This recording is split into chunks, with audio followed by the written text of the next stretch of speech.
Hi everyone, it's Access Reel down at Supanova in Perth. We're talking to Simon Bisley. How you going, Simon? I'm doing well, mate. Yeah? Doing all right, yeah. Very happy to be in Australia, at last. So you did Sydney last weekend and you're here in Perth. How was Sydney and how's Perth been so far? Both fine. Both good? Treating me very well, yeah. Yeah?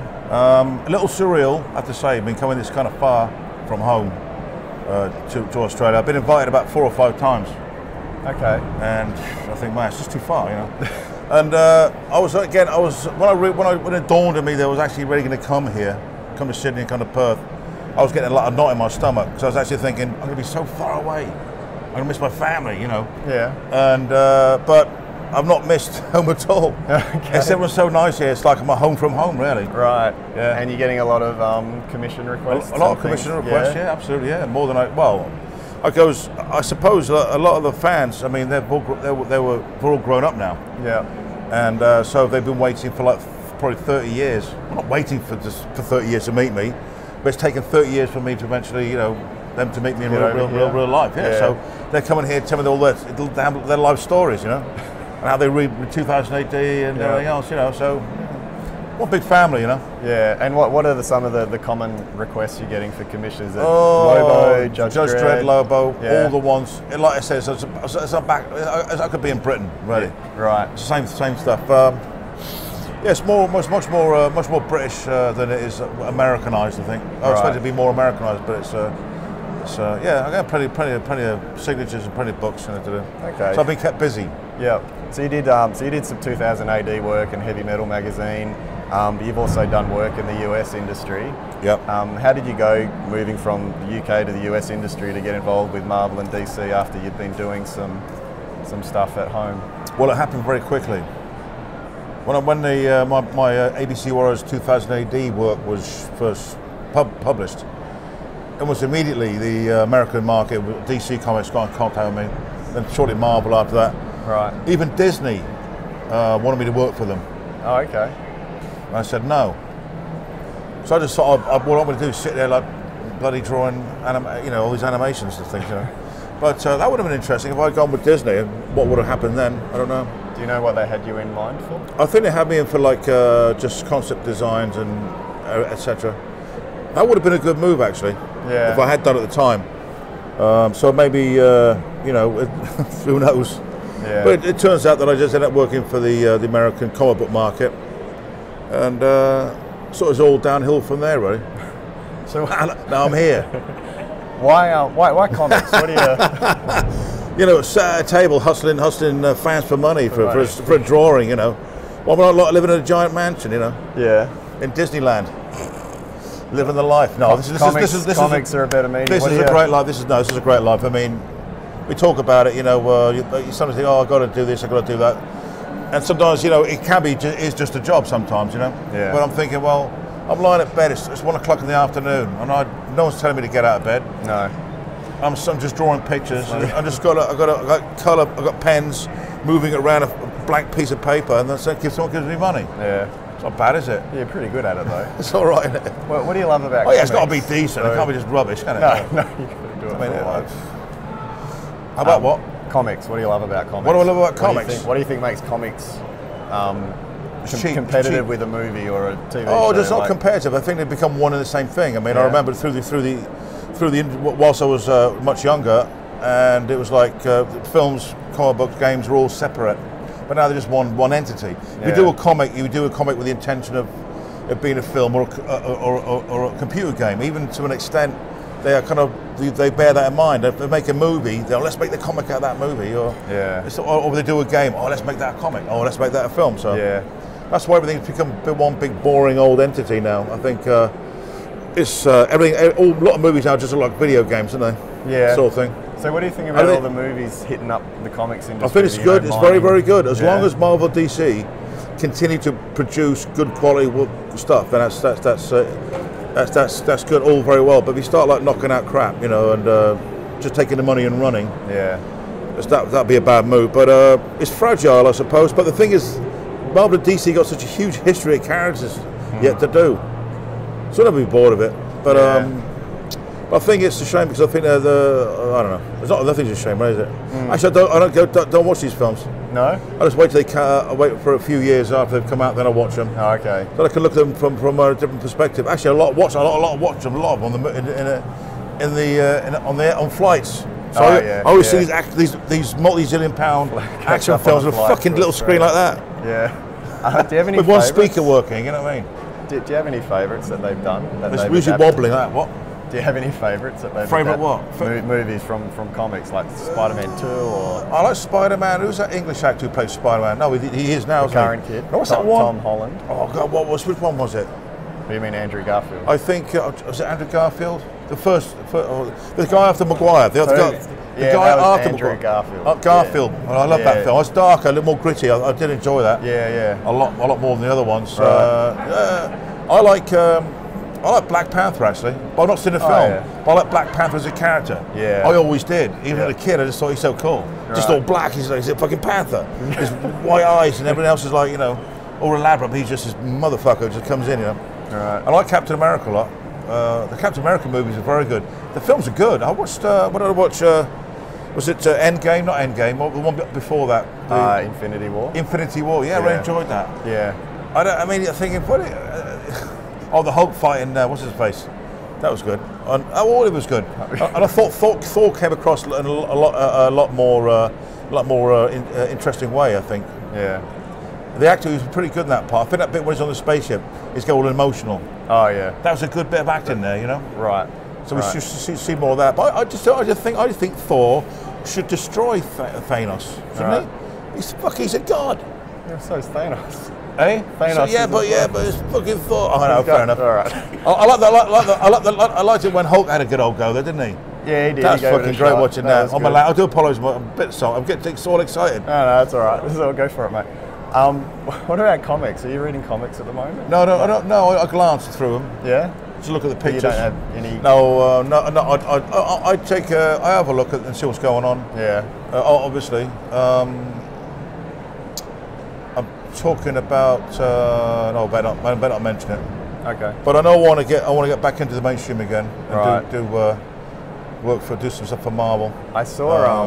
I saw Warren Ellis at a con a while ago, and he said that DC sends him a box of their monthly releases all the time, and he doesn't even bother picking through them all. He tends to donate them all. He said there might be a couple. We all do. Yeah, we get those. Yeah, okay. We get those. So I got boxes of damn things. Yeah, right. And we'll just give them away. Yeah, okay. But no, I still go back to the old stuff. I still like the old Ditko comics, the old golden age. Yeah. I'm still a fan of comics, obviously. Yeah.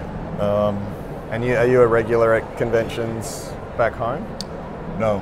More I do maybe a show a year in London. That's all. Yeah. Mostly the States, and North and South America, and Europe. I'm going to go to.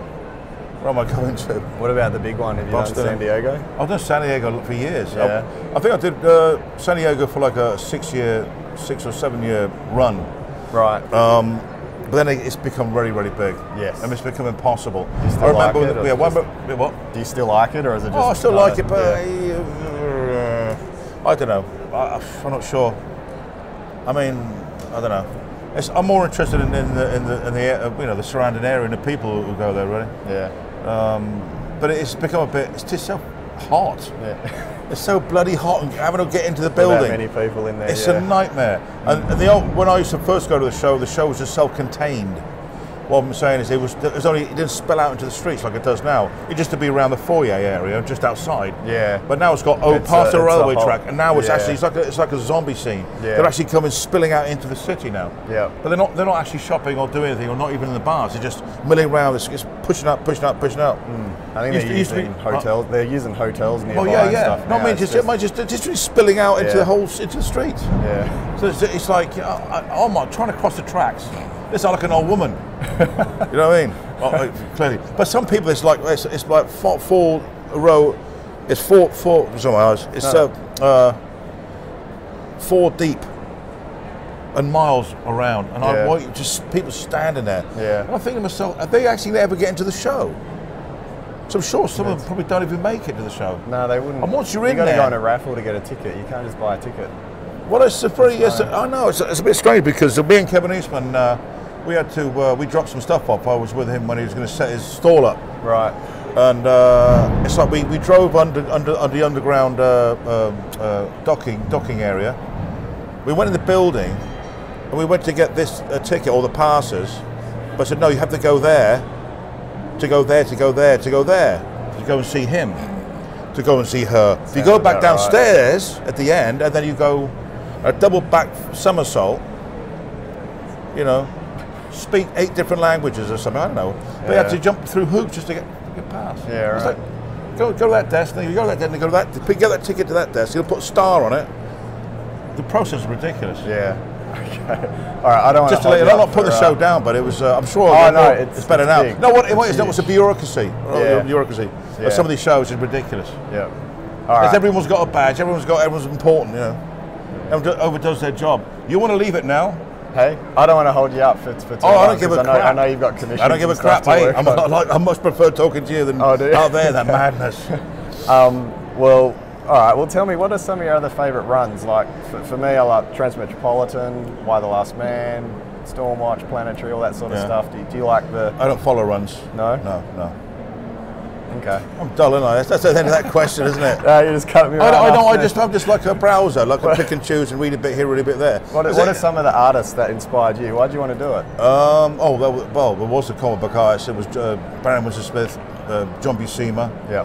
Frank Frazetta was more the painterly kind of stuff. That's what I liked. And Gene Colan's Daredevil. Okay. It's remarkable. What great artists they are, you know? Yeah. I mean, to do that kind of... He's a friend of mine. Oh, okay. Security, he's a good guy, actually. Oh, right. You know him well? I only met him yesterday. Been a good old talk, you know. And what about writers to work with? I like working with Peter Milligan on what to do with him, remind me. Peter Milligan, what's he write? I don't know him. You don't know him? Looked on, there was do you know what John Constantine? Oh, Hellblazer. Hellblazer. Right. I really enjoyed that a lot. Okay. A lot. It's very normal, ordinary. It wasn't over the top. I read you did a run in Hellblazer. There's a lot of discipline involved with that one because I had to rein myself in. The story had to look realistic. Yeah. The people had to be realistic. Yeah. So when any magic happened at all, it would seem, more, unusual. Yeah. Is everything stylized? When something happens, it's just still stylized. And do you like the script being very specific about what they want you to draw, or do you I don't mind it. To do whatever you want? I don't mind sticking to the script. Some people really want me to stick to the script. Yeah. And if you deviate from that, they get a little bit upset. Right. Almost like mortally wounded. Okay. Whereas Lobo, I kind of ignored the script entirely. Yeah. And just went and winged it, and added a lot of elements in there that weren't even the story. Mm. So Alan Grant would take the story, the plot, whatever, and my artwork, and rewrite it to suit what I'd added. It was added into it. Right. And it was like Lobo, when I did that, it was unusual in that no one really knew what we were doing, or at least we were getting away with a lot because it wasn't conceived in DC as such. It's more my mind and how I went with it. So it's kind of went, and then it's only when the issues came out they thought, Christ, did we publish this? What did we do this? So it was like an underground comic book. Yeah, well, Lobo is the kind of character that I imagine you'd have a lot of freedom with what you're doing. Oh yeah, he's not front and center of the DCU. That's right. Yeah. You're going to be able to kind of push the limits with him. Well, you could do, but it's got to the point where I was being reined in a bit, so he can't. There's a guy had his arms pulled off and his blood squirting out. Right. And they edited that. And they started editing it. Okay. They started looking at it, going, "Oh no, you can't do this and can't do that." Yeah. And they're taking away that kind of interesting thing. But they kind of made him into like a Looney Tunes character. I don't think they knew what to do with Lobo. I still don't think they still don't know what to do with him, really. Yeah. It's just like. You don't think we'll be seeing a Lobo movie? Do you see a Lobo movie? I look forward to the big royalty check. Right. Who do you think would be a good Lobo? Good Lobo? Actually, I always thought, you'll be surprised, you won't probably disagree with me, but Mickey Rourke. Oh yeah. I don't know if he would. He's too old now. I'm not putting his age down, but I think Mickey Rourke would have been. It's got that kind of got that aggression, but also got that kind of believe it or not, that little bit of sensitivity to him as well, and that humour. and that tragic and the darkness as well. He's got all that in. I don't think he's just an out and out like, hey, I'm Lobo, talks like a biker.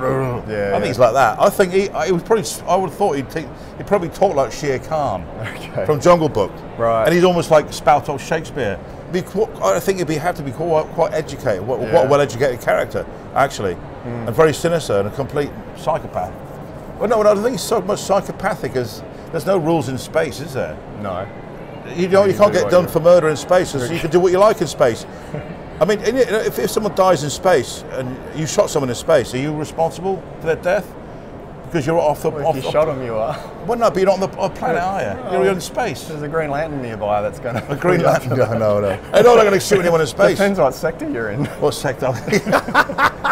That's it. Well, that's exactly what Nebula or whatever, you know. Yeah. But I thought Jason Momoa would be a good Lobo. But Jason Momoa, he looked perfect but for the part, wouldn't he? I mean, perfect and perfect. I don't know. Who knows? Unless we're discussing actually CGIing Lobo. Oh, entirely? Yeah, a bit like they did with Thanos. Oh, okay. Yeah, but you could always do that. Yeah. Well, I think he would suit that because he's such a gigantic. It had to be a big guy. I didn't even talk about The Rock, didn't they, at one point? I think maybe. Yeah, I think his name was thrown about. Yeah. He's Doc Savage now, isn't he? No, he's Isn't he? He's in the Shazam stuff. I thought Black Adam. I thought The Rock was going to be. They're talking about him being as Doc Savage. Last I read, he's going to be doing Black Adam for the. Oh, really? The Black Adam? Okay. I think so. Yeah. I look forward to that. Yeah. I want to see a good Silver Surfer movie. Yeah, well, we've never had one. What? A good Silver Surfer movie. We've had a bad one. Oh, we have a bad one. Yeah, that's right. I did like the CGI. Galactus was a cloud at the end. Oh, that's why they said that. They threw that one in there, didn't they? You never had a cloud as a villain. They threw that in there, didn't they? Green Lantern. I tell you, I do look forward to is a Joker. That new Joker film with Joaquin Phoenix. Joaquin Phoenix. Oh my God, that looks good. You like the I just trailer? hope it's going to be as good as the trailer. Yeah, I'm hoping for some good darkness there. Yeah. Fascinating. But then it's also going to be a 2-hour character study. But it's interesting because if he's such a realistic character, he's real in effect. So it'll be interesting what they're going to do with Batman in that same world. Because Batman would seem ludicrous. I don't think Batman's going to be in it. I know, but you know what I mean? But you imagine Batman, he would seem ludicrous. It would be like a crazy guy running a bat suit. I just figure that the little boy is Bruce in the trailer for Joker. The little boy that makes smile, I just figure that's Bruce. Oh, it is Bruce. It's Bruce. Yeah. Yeah, of course it is. So. We don't know what's going to happen. Do you know why? I thoroughly enjoyed this interview when they're all making faces at me. Yeah. I think we got to wrap up. Everyone's fallen asleep. No. All right. Oh, that's right. You got the sketch off. You got to go do that. Come on. You got to go kick ass. All right. Thank you for talking to us, Simon Bisley. Oh, thank you. A Mad Max 40th anniversary hat. Oh, yeah. Yeah. Good stuff. Thanks, man.